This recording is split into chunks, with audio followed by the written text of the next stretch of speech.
You think you're being nice, but really you're betraying yourself. Stay with me because that's when I show you where this actually starts in childhood. And who taught you to ignore your own voice? Put your thinkers on.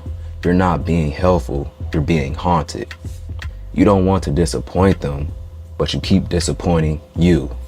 But wait, this feeling of guilt when you say no, that was taught. I used to say yes so fast you would have thought it was my job. Need a ride, I'm there. Want help on this or that, done. Even when I was tired, even when I was broke, even when my soul said no, my mouth still said sure.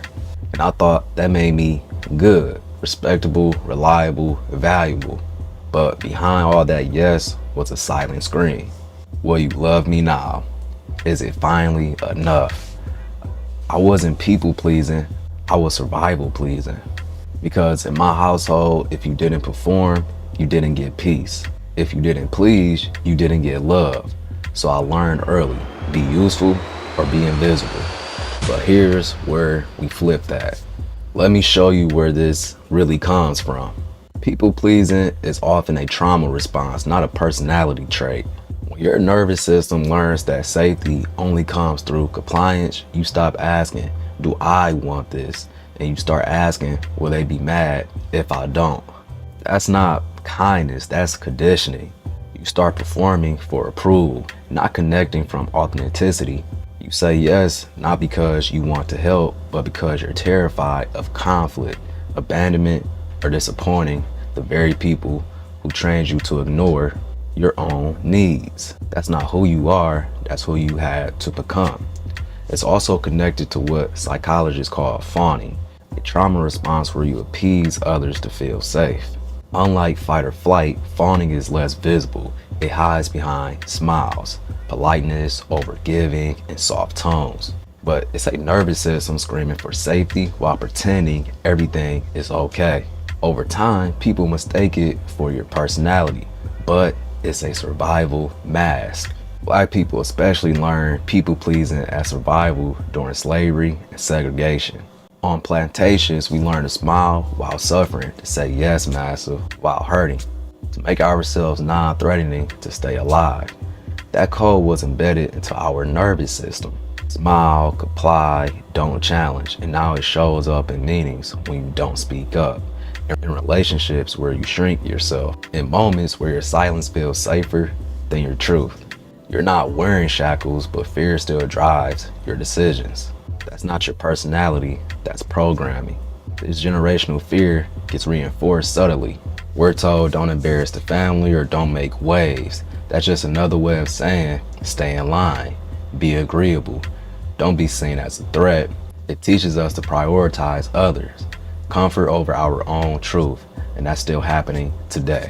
The strong black woman and the always there black man trope reinforce people pleasing as identity. We got taught our self-worth comes from how much we carry, so we confuse self-abandonment with strength. Black women are told they're strong when they suffer in silence. Black men are called reliable when they never show emotion, never ask for help, and always sacrifice. But that's not care, it's conditioned endurance. And it leaves us depleted. Self-neglect is not noble, it is slow suicide. This is how the world rewards our pain. We get applause for burnout, praise for exhaustion, respect for being emotionally unavailable. But healing means choosing rest over performance, saying enough instead of I'll handle it. Your people pleasing is rooted in emotional debt owed to parents, culture, and performance systems. You learn to earn love with compliance. So now when you assert yourself, you feel like a criminal. Because to your inner child, no equals punishment. This debt is silent, but heavy. It makes you over-explain every boundary. Apologize for resting.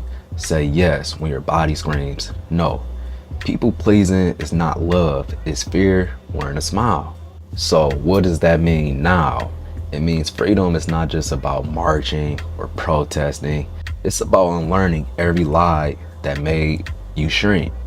It means love should not cost you your boundaries. It means saying no without guilt, because your yes has power again. You do not need to please everybody. You just need to stop betraying you. You're not rude, you're real.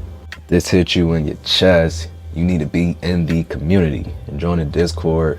This is where the real conversations happen.